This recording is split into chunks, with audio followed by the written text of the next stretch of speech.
pull me back from the precipice of the ring. I mean, I don't think for a second that political action in any way, shape, or form is going to lead to a free society for all the reasons that have been talked about on the show ad nauseum long term. But as you know, of the three of us, I'm the one that does live in the United States, and that's it's a minor point. It's not a huge point, but the Donald Trump thing. I am intrigued fundamentally because he is one of the first people that's coming out and actually speaking truth to power on a large stage. And this doesn't mean that I agree with everything that he's saying, but it is kind of refreshing to have someone that is not the stereotypical cookie cutter politician that's, let me get a focus group for everything that's going to come out of my mouth, not answer a single question, and, just bullshit people ad nauseum. I mean, he's coming out and he's saying what he thinks. Some of it's incredibly unpopular. Some of it people fervently disagree with. Some of it I fervently disagree with.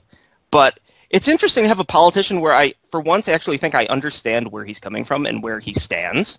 Like if you're going to have a tyrant in charge of an army, I don't know, I feel a little more okay having, I think I understand the tyrant versus this is just a crazy person that's going to do whatever they want on a given day based on what political interests have funded their campaign, and I have no idea what's going on.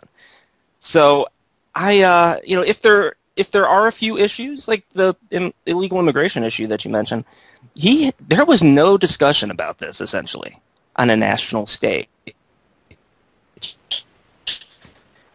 before Right. Donald Trump, like a bull in a china shop, kicked the door in and said what he said. And the fact that he has now turned that, which, hey, the fact that there are criminals coming into the United States, as someone that lives in the United States, I don't really like that. That's concerning, and I understand immigration in of itself is a huge topic in question for libertarians and anarchists. I mean, in a free society, immigration is called moving, so people go where they want, and not a problem. But if you're going to have a welfare state, if you're going to have all these status policies, which we do have in the United States, if you just let anyone come in and just walk into the country, you're going to go bankrupt pretty quickly as your welfare programs and welfare rolls expand exponentially.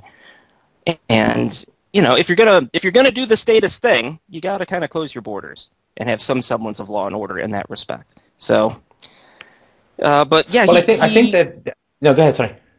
well, he started this conversation, and I can't think of a single example where there's been someone that has started what I think is an important conversation about this. I mean, this was kind of a no-go area. You just don't talk about this stuff because minority groups and that will come out. You'll immediately be branded a racist. We've seen this a lot in the news over the course of the last couple of years. Anyone talking about racially sensitive, potentially, issues just immediately branded a racist and thrown into the fire with media scorn everywhere.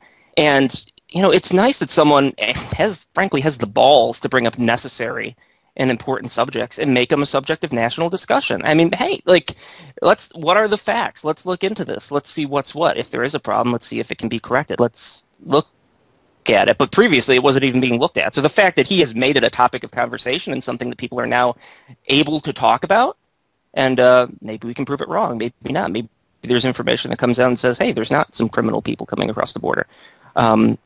At least now we can have the conversation because of something he did, which, he's taken a whole lot of hits, taken a whole lot of scorn when he was pretty successful doing what he was doing. He was getting a lot of attention. He was getting a lot of praise. He was getting a lot of adulation, and now he's in the crosshairs of everybody, including the Republicans. And I don't know, there's some respect there for taking some bullets to talk about some stuff which no one else was willing to talk about, and being a charismatic public figure who's been in the public eye for decades, and having the FU money in the bank of $10 billion or however much it is, not needing to worry about, can I fund my campaign? If I say this, am I going to get a lobbying gig if this doesn't work out, or am I going to get a cabinet position or this or that? It's just, this is a very unique situation where you have someone that is charismatic, who's a public figure, who people naturally have gravitated to on television and are aware of, has a high enough profile, that's actually spending his own money and bucking the system to a degree. And those qualities have not been present in any politician, certainly in my lifetime, that I've seen. And the bravery in talking about stuff that isn't popular, I appreciate. I mean, I think we do that a lot in this show. And it's just fascinating to see someone talk about this kind of stuff on a national stage and the ensuing shitstorm that erupts around them when they try to do it. So again, I don't think we're going to get to a free society because Donald Trump. That's no.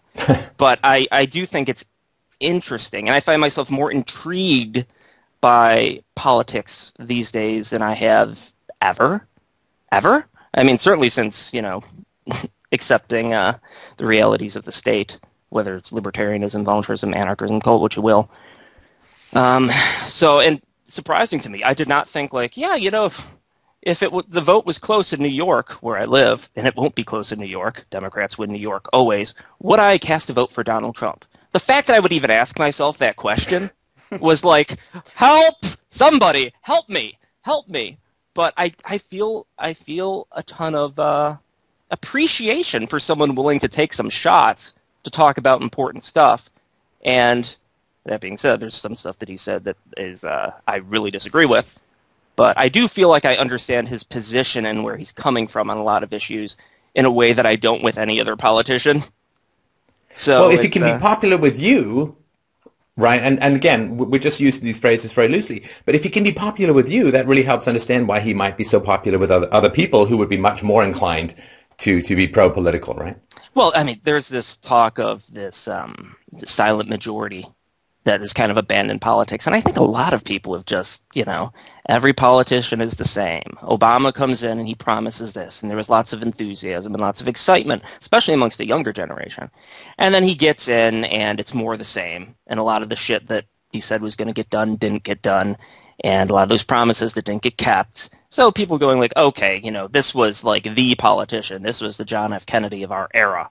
And nothing has really changed. Yes, we have some Obamacare, which if you have to actually pay for it, oh my God, the premiums going through the roof. There's other stuff that has happened, but it hasn't exactly worked the way it was promised. We're not saving those thousands of dollars on insurance premiums. I'm paying them every month. I'm aware of this. Well, government spending has gone through the roof. Welfare spending is up by a third. Deficits and debts are exploding. This is the least transparent organization in terms of, after promising to be the most transparent organization. That's a big Foreign policy is a disaster. They keep getting dragged into wars. I mean, it's a complete catastrophe. The Obama administration is, even by the standards of the state as a whole, it is a complete catastrophe. But, guy's a community organizer. You put him in charge of the biggest economy in the world. What do you think's going to happen? My Smurf didn't run Intel very well. Yeah, well, okay. Gargamel is at the border. Racism against blue people. I think that's racism against blue people who are short. And now, so Stoyan, so Mike lives in the States. I live in Canada. Stoyan lives in England. He's, I think, allergic to sunlight. That's why he chose to settle. I live in fog. He's actually got gills because I remember growing up in England. But so your view from across the pond, Stein, what do you think of the Trump phenomenon? Not just in Mike's brain and perhaps underwear, but in the culture as a whole? Well, initially I didn't know much about the guy when Mike first brought it up. It's like, who the hell is Donald Trump? And then he shared a few interviews with me, and I watched them. I don't claim to know that much about the man, but I was a bit concerned and intrigued at the same time. I think the first interview I watched with him was with Anderson Cooper, and in it they talked about how Donald Trump plans to solve a lot of issues, and one of them was ISIS. And the thing that to me was concerning is when Anderson Cooper asked him, how are you going to deal with ISIS, which is clearly a big problem at the moment, he said, I'm going to bomb the oil fields. Now, he had a reason for that. He said that that would deprive them of the resources to fund their operations. And then he continued and said, and I'll give the oil fields to Exxon and other companies. And Anderson Cooper replied, well, won't you need to protect them with the U.S. military? And Trump said, oh yeah, we'll surround them with a perimeter. And to me, like that was the point at which I thought to myself, all right. This, when I shared it with Mike, he was a bit startled. But I asked myself, all right, is this guy a Hitler or a Churchill? And you mean in terms of decisive action against that kind of stuff? Yeah. Yeah, because clearly this is one of the things I've been thinking about. when people, especially in the West, have a lot of empathy and they're up against a lot of people who have been raised incredibly poorly and abused to horrendous degrees, when they're up against those kinds of people, you need someone to engage them on the same level field. In other words, the pacifist English society had to face Hitler at some point, and Chamberlain was not the one who was going to do it. So they elected Churchill, who was quote-unquote the warmonger. But Churchill got the job done. And we can talk about how it was set up and it shouldn't have been a problem in the first place, but you had to deal with Hitler. And now you have to deal with ISIS. You have to deal with illegal immigration, which it's not just the criminality that is a problem. These people come from very traumatized backgrounds too. That is actually, you don't have to deal with it because currently it's like, let's not say that there's a problem, and therefore these beheadings and stuff aren't happening. I mean, that seems to be the approach. Wait, do you mean with ISIS or immigration? Well, with both, actually. I mean, there's not a problem. And if we don't say there's a problem, let's just pretend it doesn't exist, stick our fingers in our ears, put our head in the sand, and go la la la la la. Yeah, but I mean, realistically, it's like the debt, right? I mean, if you postpone it, it gets worse. Mm-hmm. If you postpone dealing with it in whatever context, but some answer has to be made. Because right now, with regards to immigration and foreign policy, everyone's in the worst of both worlds in that they're involved, but they're not committed to solving the problem. Yeah. And so, sorry, Stoyan, you were going on with, so obviously bombing the oil fields will provoke some sort of response, and of course America is a fairly open society. Sorry? I said, I would say so. Yeah, and there's going to be some escalation, and it's going to come out of nowhere. I don't know if they're going to poison the water supply or some sort of dirty bomb, or there'll be some kind of escalation. Bombing the oil fields, welcome to vivid sunsets and very little sunshine in Europe for the next couple of years, because that would do a huge amount of pollutants in the air. Engaging the U.S. military out there, they'll just be subject to the same war of attrition that has been going on for the last decade, almost and a half, in the Middle East as a whole. And I haven't heard him talk much about ground wars. No, but you've got troops in the area protecting. Yeah. Yeah. And so people will cut off their supply, they'll poison their water, they'll try and pick them off from a distance. There's always troops coming in and out, and those troops will be attacked and subject to IEDs and so on. So there'll just be the usual war of attrition that goes on whenever a superpower moves into the Middle East. It's just nickel and dime them until their economy collapses. I guess that was sort of the Soviet Afghanistan experience in the 1980s. So the idea that there's this big decisive thing, I mean, Churchill won, so to speak, and the Germans and the Japanese were beaten because they bombed the living shit out of the home countries. I mean, that's how, if you want to win against them, they've been sort of, as some people have said, well, they've been meek as lambs ever since. My sort of theory is generally if you only attack the disposable males, the culture doesn't change. Once the women get bombed, then the culture starts to change. But that's sort of an unproven hypothesis that I'm just sort of mulling over. So, if you're going to be a Churchill, then you have to, if you want to sort of erase warmongering from a particular culture, the example and the evidence seems to be you have to literally bomb the civilians into multi-generational submission and create such an aversion to war in the country that you're fighting that it's simply unthinkable for them to go back to war. This happened, of course, when France was the center of World War I. That's one of the reasons they didn't want to fight in World War II, because they had a war aversion based upon their experience. Germany's very pacifist. Of course, Japan went from kamikazes to Sony as a result of mass. I mean, people, of course, remember Hiroshima and Nagasaki, but there were giant firestorms in Tokyo that killed even more civilians as a result of massive B-52 bombing campaigns in the mid-1940s. So, I mean, if you want to go and create a war aversion, you have to literally kill unbelievable numbers of civilians and destroy the entire infrastructure and not stop until there is complete surrender. And that's the commitment. I'm not talking about the ethics of it, which is a whole other question, but the practical results. And my concern with the Donald Trump thing is that might just be more poking of the hornet's nest. Yep. Well, even if we just accept what do I know about military action and the appropriate steps to take? I have no idea. Within the state's contest, again, removing the ethics from it, I don't know what's the best to achieve a certain result. But I do know that, okay, why do we have Why is there an ISIS to begin with? I mean, it goes back a long way about U.S. foreign intervention and that type of stuff.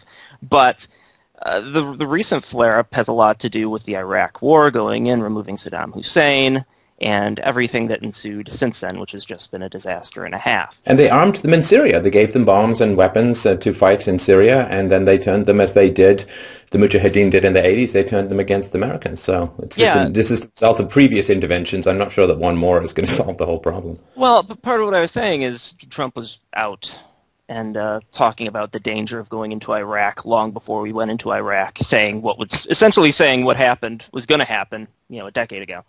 And I kind of get the feeling with him like we're not going to create the next problem or stir up the next hornet's nest. There exists a giant hornet's nest. There exists, a pretty radical element that has a strong and fervent hatred of Americans. That any president's going to inherit, any person's going to inherit it. That exists. We can't get rid of that right now. But I kind of have a feeling that Trump will be less likely to jump in and create additional problems, the next ISIS, 10 years down the road, as opposed to many other politicians, which, let me, just walk into this hornet's nest, stir it up, and, oh, shit, look, there's an immigration problem 20 years from now. Like this, a lot of this stuff, it's prevention. If you would have said, yeah, we have secure borders in the United States, or, oh, we're not giving welfare to illegal immigrants. If you would have done that early on, then you wouldn't have the immigration issue and the elements that you have now. This wouldn't even be a topic of conversation because there wouldn't be a problem. People that want to come in and do so legally and have something to provide to the overall economy, great, awesome, fantastic. But the reason you have this problem now is because the prevention wasn't done, the early steps weren't done, and these things were allowed to balloon into massive problems. So the fact that massive problems exist, I mean, Trump's one of the few guys that seems to understand the origin of a lot of these massive problems, and I get the idea that, and I could be completely wrong about this, of course, but compared to like Jeb friggin' Bush or something, or Hillary Clinton, I have some hopes and some thoughts that of all the available candidates, even if he is the worst, or is the best of a bad lot, that he's less likely, based on some of the stuff he said in the past, as a businessman too, you kind of have a better understanding of forecasting risk and consequences of actions, the unseen costs in the future of your current actions. I think he's a better person to be in that position than anyone else, just for that reason. What's the next ISIS? What's the next illegal immigration where there's all types of stuff coming across the border and it's unchecked and uncontrolled, and now we have to deal with a problem potentially in the United States? What's the next thing that having someone that's business competent in there will see and not stir up and create himself? Well, he's not just business competent. I'm sorry, Stein, I'll shut up in a sec. But I mean, he's not. I mean, he's successful on television. He's obviously successful in business, and he's also a successful author, a wildly successful author, and I think a pretty good public speaker, very good public speaker in many ways. I don't think even people that hate Trump, I don't think are going to refute that. I mean, he's a very captivating personality to watch. Yeah. So as far as a very competent person in the White House is tempting, because the cheese-eating dunderheads that have been cycling through that, they've just been so terrible. Just the people who end up in power, they're not very successful people. You could sort of argue, well, Reagan in the past, at least he had a successful movie career, and then he was governor, and he did something well. Successful movie career versus I've created a $10 billion business. Yeah, I mean, so he is a wildly competent human being, and his finances reflect that. So that, to me, it's just like, could we get somebody who's actually really good at something into the White House?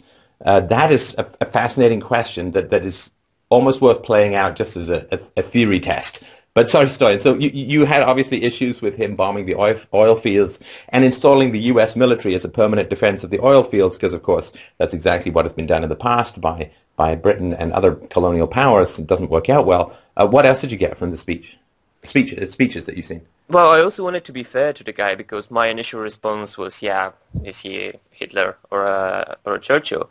But at the same time, that is not exactly a fair comparison either, because both Churchill and Hitler had a very prominent, background in the military. So they were military guys, and they have said stuff has been said about Churchill that he was wildly competent too, but his competence was in the sphere of government, which I don't consider.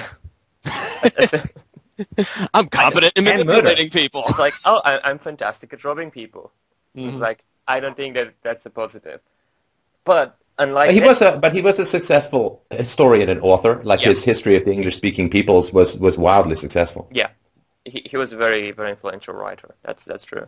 But at the same time, Trump doesn't have that background, so it's not fair to compare them directly to them. And what Mike was saying about the hornet's nest is that once you stir it up, it doesn't help to pretend that the hornets are not going to sting you, which is what a lot of people seem to be doing. Yeah. Ignoring them is not going to help either. Well, if you ignore it and the problem gets worse and it builds, and the I hate using the term fringe elements. But if these groups get stronger, and then it's like, all right, 20 years from now we'll deal with it. It's like, if you would have stopped the Nazis early on, you wouldn't have had to fight the war that you had to fight on such a grand scale. If you nip stuff in the bud early on, it's a whole lot easier. If you rip the Band-Aid off right away instead of going one hair at a time, or ignoring the Band-Aid as there's a festering wound underneath, it's again, anarchist, this is weird to say, but that if you're gonna deal with a problem, I prefer to deal with problems right away as opposed to just ignoring them or putting them on the back burner for our children to deal with. And and this is the perspective that if you're going to go to war, you can't go to war halfway. Yeah. Yeah. That's just the worst of everything. And I think ISIS is an example of that. And again, this is outside of the ethics of the situation. I'm not going to keep repeating that. But if you are going to go to war, then you stop at nothing until you have achieved complete and total victory. And you have crushed your enemy. And that historically, that's the only way to actually prevent recurrences of war. Is a complete decisive victories. One of the reasons Germany was willing to go to war in the Second World War was it never invaded or bombed really in the First World War. And it just keeps the warmongers alive when they haven't suffered the consequences of their decisions. But sorry, go ahead. Yeah, that was it. I was telling Mike that it's very hard for me to put my finger on Trump, which is not usual. We've had conversations about many people. We've done Truth About presentations, and we've analyzed a lot of personalities in history, and usually I have a pretty good sense of who the person is right away. Whereas with Trump, I'm having it's a bit more difficult. Not a bit. You mean what his character is or what his motives are? Yeah, and where he's going to take the country, or even if he makes it to that point. Do you think that his motives could be positive? Again, do you think that? No, but we got to be open to all possibilities, right? If we're examining this, look at the challenge from every angle, right? Is it possible that his motives are positive, like that he's not just some power-hungry group, whatever, right? But he genuinely is concerned. He's got, I think, a couple of kids, and they're going to have to grow up in the society that he leaves them with, or that his generation leaves them with. Is it possible that he sees America going in the wrong direction, and he really wants to turn it around for reasons that are positive? I believe so, and maybe for different reasons. He seems to be quite infatuated with himself, and I think leaving that kind of legacy in history to him would sound quite appealing, and that is irrespective of the fact that it would benefit other people. I think he may be doing it for the right reasons. He may want to really, really help not only the United States, but the mess that has come out of the Iraq War has spilled over Europe and the entire world at the moment. So it would, if he does succeed, it would be a legacy that, one, would boost his own image, which I think he would appreciate, given, as Mike said, he quite likes himself. Let's put it that way. I'll say that you create a $10 billion empire. Which may not be a bad thing. Sorry, no, Mike, that's not a bad thing at all. No, I think Hillary Clinton really likes Hillary Clinton. At least Donald Trump's honest about the fact that he's like, yeah, I've done some stuff. I'm happy being Donald Trump. In some ways, it's honest and it's kind of refreshing. Some people are and his high opinion of himself is not without reason. Yeah. He is a wildly successful man in a wide variety of fields. He is very intelligent. He is an excellent negotiator. He is a very good writer, a very good public speaker, a very competent businessman, and he's thought deeply about politics and written and talked about it for many decades. He's, you know, of people in the world who have a justifiably high opinion of themselves, he wouldn't be way outside the pack. Absolutely. Yeah, I agree with that. And you know what, too, and this is something I had to check myself on, too, because I thought, like, oh, the tone, and there's some stuff he comes off like, you know, I don't know, the arrogant thing. Whenever people use that against you stuff, it's always like a complete non-starter. It's like, oh, well, that's not an argument for anything. So, yes. I'm sorry, what? People have called you arrogant. People have said that I'm arrogant, that I'm megalomaniacal, that I have a very high opinion of myself, that my goals are lofty to the point of insanity. Wow, you got to point me. I'm sure that's just one post, one place on the internet. You got to point me at that, so because I had no idea. I'm a glass houses with stones. I'm like Billy Joel on an album cover at the moment. I'm like, oh yeah, that Donald Trump. He's way too full of himself. He really thinks he can have a positive effect on the world. That's crazy. Oh wait, hang on. See, that's the exact thing I came to with the tone thing, because I initially had that too about him, and I was like, well, you know. Let's look at the practicality. He actually said this in a recent interview, which kind of clarified it for me. Because people are like, oh, your tone, you know, are you going to change your tone if you get elected president or if you make it to general election or any of this stuff? And he's like, you do realize there's people being beheaded. You know, there's Christians being beheaded. And, you know, are we talking about tone in regards to that with the people that are doing the beheadings? I mean, is tone, my tone, really the problem here? And it's like, well, you know, that's kind of a very good point. There's a lot of problems. We're not like, I'm concerned about ISIS's tone. It's like, no, they're beheading people. No, that's this disproportionate moral outrage in America just for a tiny deviation. You know, illegal immigrants kill thousands of people, murder thousands of people in cold blood in Texas alone, but one guy shoots a lion and everybody goes insane. So I just wanted I said priorities. Priorities. Everyone's got them right. Priorities. So, I mean, he's arrogant or he's, you know, his tone, I mean, that's a complete non-argument to me. And again, it's something I had to fight in myself because it's like, this man is very confident. He definitely likes Donald Trump. I think he's got good reasons to like Donald Trump. No, I'm not saying that's a bad thing at all. So, yeah, but it's, you know, I felt that pull in that direction too, to be like, oh, he seems very, you know, is this just narcissism? But I don't think so. I don't think so. Certainly, compared to what, right? Compared to the other politicians that are going to be on the stage. You know, Jeb Bush, big fan of Jeb Bush. What the fuck has Jeb Bush done? I have no idea. You know? First of all, he just looks like a big pile of well-groomed tapioca to me. Like, he's just so formless and such a blob. It's like, I don't care how nice a haircut is, you still look like a pudding monster in pants. I came out of the right birth canal.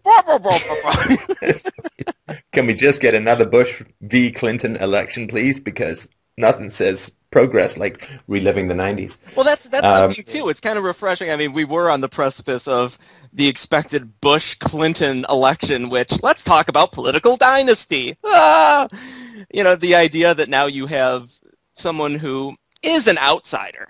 Like a real outsider, not what every politician tries to do come election cycle. I'm an outsider. I'm a 10-term senator or something, but I'm an outsider. Trust me, I'm a maverick, whatever the fuck that means. But this is a guy who is an outsider, but does have a lot of successful skills that if you're going to have a state and you're going to have a president, you're going to want someone that's competent in economics, competent in business, understands the unseen costs of actions, is aware of monetary policy. Oh my God, he's talking about inflation on national television in regards to China deflating its currency and outpacing us in some ways in that respect, and the strong dollar and the pros and cons of that from an imports-export standpoint. It's like, there's a lot of just sheer competence here about pretty difficult stuff that, I mean, is Hillary Clinton talking about imports-exports and the positives of the impact of monetary policy and all that? I haven't seen it. She did an interview with some bike racks behind her recently in a closed store with a couple press. She wasn't talking about anything important. You know? Oh, this is where hang on. This is particularly delicious because she was talking about environmentalism and the need to conserve energy and particularly to avoid the use of fossil fuels. She walked out of there into a private jet that burns like 330 gallons a minute. They just throw lions into the engine or something like oh my God. animals. Throw him right into the engine, turn him into fuel immediately. Man alive. I mean, that's, well, what I find interesting in particular is that Donald Trump has had a career where the government has been in his way, whereas the other politicians, for the most part, have had careers where the government has been their propulsion to power. Yeah. Right. I mean, Hillary Clinton has benefited enormously from her association with Bill Clinton and the government, right? They've made tens of millions of dollars in speaking fees and book fees, all of that. So for Hillary Clinton and for Barack Obama and these guys, the government has been their jetpack of power and money and prestige. So the idea that they're going to have a negative view of the hand that's feeding them is kind of incomprehensible. Right. But can you imagine what it's like trying to build and get permits and deal with manufacturing and all the regulations and all of that, the environmentalism, the OSHA, like all of the stuff that goes. Donald Trump, I'm sure, has had this like incredibly fractious and friction tense relationship with the state his entire career. And I kind of like someone who's really been annoyed by the state getting in charge. That's interesting to me. I have a lot of respect for people that are capable of getting shit done. Even if it's shit I fervently disagree with. There's a measure of respect there for it's like, well, you were able to accomplish that. You know, you said, I'm going to do this, and then you did it. You made it happen. That's not a trait that a lot of people have. And there's a measure of respect for anyone who's able to follow through on what they say they're going to do, in my mind. So, you know, if it's stuff like, I want to build this amazing hotel and amazing casino. Can you imagine what it's like to build something of that magnitude in New York or Chicago or one of these bureaucratic statist hellholes? I cannot fathom the amount of red tape and bullshit you need to go through to get such a thing done. And he's got a lot of that kind of stuff done. Yeah, if you want someone to fight corruption, you want the guy who's been paying bribes, not the guy who's been receiving bribes. Yeah, and he's up. Yeah. And I thought it was amazingly refreshing when he's like, they're like, well, you've given a lot of money to politicians. He's like, yeah, I give money to everything. You know, never know when I'm going to need to get something done in the future. Never know when I'm going to need a favor or need to get something. It's like, this is how the system works. It's like, wow, someone's actually saying that on national television in front of a wide audience and getting lots of attention. That's different. Yeah, that's different. Refreshing. I mean, compared to what? Jeb Bush? You know, like, fuck. I'm going for the tapioca vote. I've got it locked up. So there's, unless you guys have anything more to say on that, there's another thing. This is probably the biggest thing that I really don't like that I've heard Donald Trump say that I want to put out there for people here who I do have a bit more to say on immigration, but we'll circle back to that. But go ahead. Okay, well, what he said about Edward Snowden, and really, really opposed to what Edward Snowden did, which, you know, as a citizen, it's like, I'm kind of glad that now I'm aware of things that my government was doing that I didn't know about previously. He's moved the public consciousness, Snowden that is, of, some of the spying and the NSA activities that we didn't know previously. And that's, and suffered tremendously for it. You know, the guy was in a well-paying, somewhat cushy job, morally questionable, but cushy job. And now he has to go live in Russia under constant threat of, will Putin like me tomorrow and send me to the gallows? And Obama essentially wanting to prosecute him for, I don't know what the classification would be, but there's a whole lot of very powerful people with armies and guns that don't like him now. He hasn't really benefited a whole lot from this unless you consider having guns pointed at you and having to go hide out in other countries as benefiting. People know his name, but, you know, is his life a net positive as far as happiness because of this? It's going to be tough to say that it is. And so I have a lot of respect for Edward Snowden did at great personal cost to himself to expose what was happening. And Trump does not like Edward Snowden or what he has said. I got a quote here. I think Snowden is a terrible threat. I think he's a terrible traitor. And you know what we used to do in the good old days when we were a strong country. You know what we used to do to traitors, right? That was in an interview. And, you know what we used to do to traitors. I mean, essentially it was the death penalty. So, if we're going to give traitors, I mean, let's look within the statist context. Who's the real traitors? You know, is it the people that are selling children into slavery? I'd say it's them over Edward Snowden. If you're going to use that harsh tone with anyone, it should be the people that are selling children into future financial slavery. But, and in that, just to be fair, in that he's no different from either the majority of the American population or every other single American politician I've ever heard talk about that issue. Right. He's very mainstream as far as that goes. Yeah, it is. With that, there is the compared to what factor in this realm. Right. You know, it's not like there's another politician that I'm aware of that's like, yes, Edward Snowden, what he did was amazing, what he did was great. And I haven't looked into it, so maybe I'm curious what Rand Paul has said about this, because if anyone of the political class currently is speaking in positive terms of Snowden, I think it would probably be Rand Paul, but I don't know. But now, other thing. Sorry, Mike, you wanted to say, yeah. So I don't obviously like that, but that's such a mainstream position. It's hard to hold against him personally, unless we're going to have wildly different standards, right? Well, and there's this element of it too. It's consistent within everything else that he's saying. I mean, Trump is a very strong nationalist, just based on everything he said. He talks about the trade deals and are they beneficial to America. He talks about criminals coming into the U.S. from Mexico and other countries, and the U.S. having to house them in their prisons and elements, talking about what is best for America. If you're going to do the statist thing, I can understand the nationalistic mindset. And that is a little, like, understanding where someone is coming from with a position that I fervently disagree with, to me, feels a little more comfortable than the people that are just, I'm doing crazy shit. You can't predict it tomorrow. You have no idea. So knowing why and it being consistent within the overall context of everything else he's discussing, I mean, I hate the fact that he says that. I really fervently couldn't disagree with a position more strongly, but I do understand where he's coming from within that context. And it's not like, this is a wildly different position than I expected you to hold, given everything else. He's pro-military, and yeah. the perception is that Snowden put the military secrets at risk, that Snowden put lives in harm's way and betrayed the trust that he'd been given with this information. I mean, so from that perspective, I mean, he's pro-military, and that is it's consistent with that position. So yeah, if he was pro-Snowden and pro-military in a weird way, it would be more concerning. Right. There'd be like a disconnect in the positions there. It wouldn't make any logical sense. So it'd be like, okay, what the hell's that about? But, I mean, I do appreciate the consistency, because a consistent politician, holy shit, like, that doesn't happen too often. John McCain, like, I can't believe Donald Trump said these things about immigrants. Donald Trump 4 years ago, or John McCain 4 years ago, we're going to build the dang fence. All these criminals coming in. What the fuck? What? Yeah. What? Can you be a bit he's not in any way the wind blows. Sorry, Stein, go ahead. No, it's just, can you be a bit more consistent? Also, to be fair to him, he's trying to appeal to a Republican audience as well. And as far as I know, a lot of people disagree with what Snowden did in the United States, and I think most of those people are on the Republican side.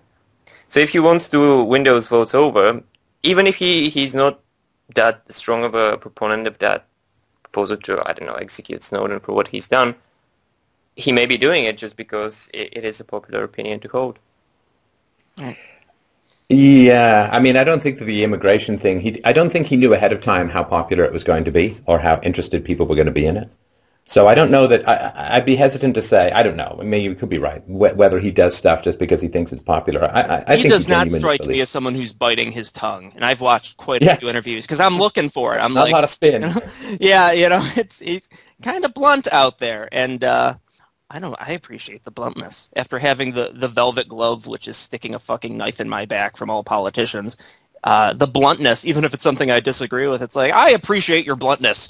That's at least I know where you stand, or have a good feeling that I understand where you're coming from. And has he talked about, because he talks about the trade deals with China, with Mexico, and so on.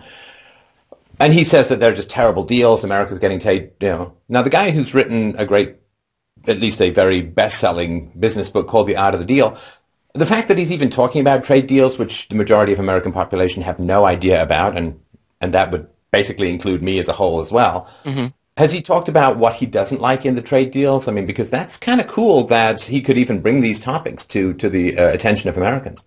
He does. I don't really feel as if... Well, he does to some extent. I don't know, because, again, it's not something I am terribly familiar with on average.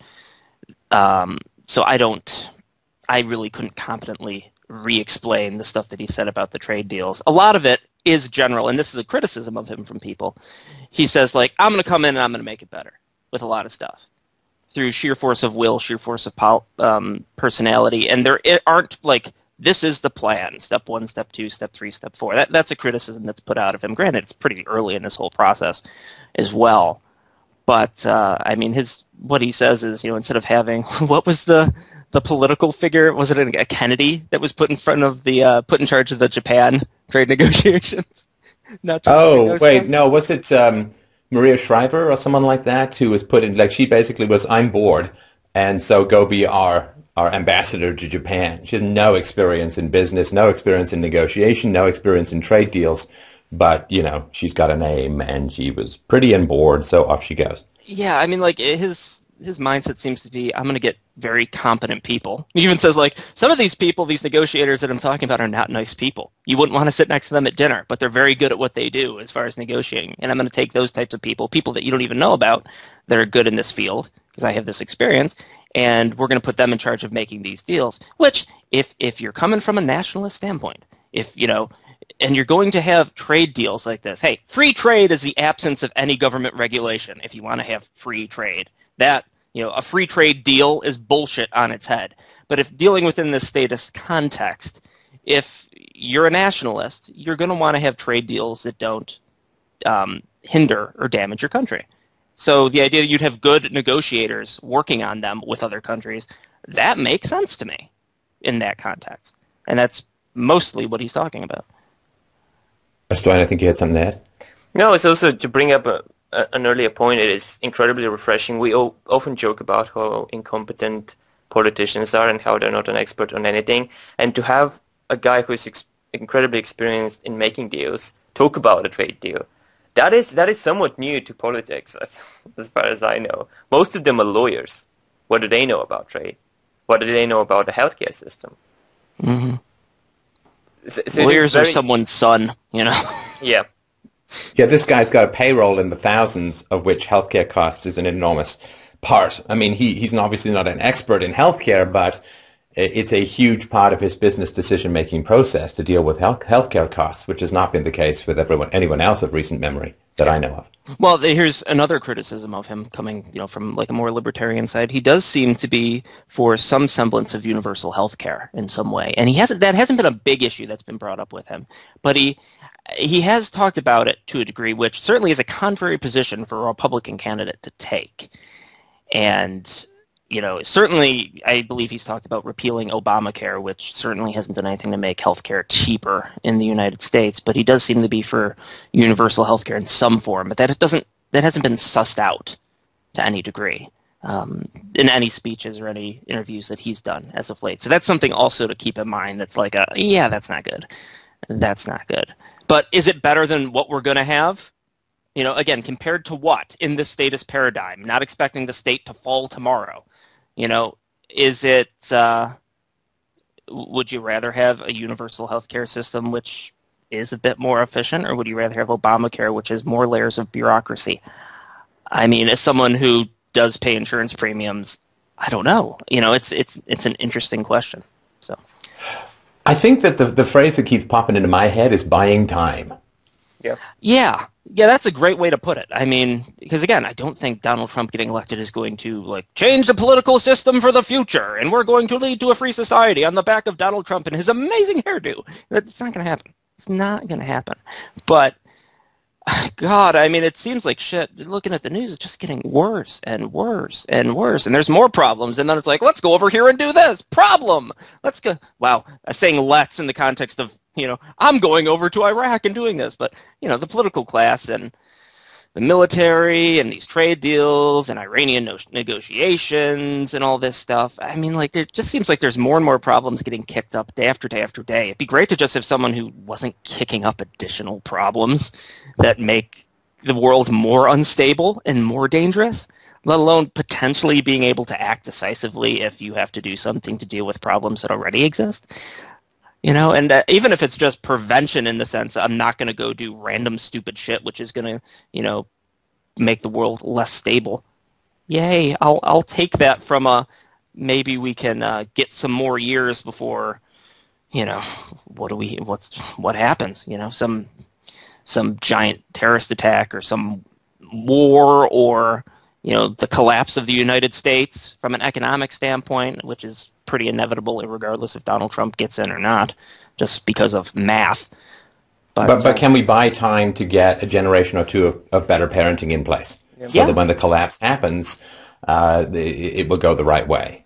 And if he's certainly someone who doesn't seem to be prone to biting his tongue, if he meets resistance in the political process, is he going to have a frank conversation? If you're going to have a politician that does good, I always thought you'd want someone who has frank and honest discussions with the American people about, okay, we want to do this. Everyone agrees that this is what we should do. For example, the drug war.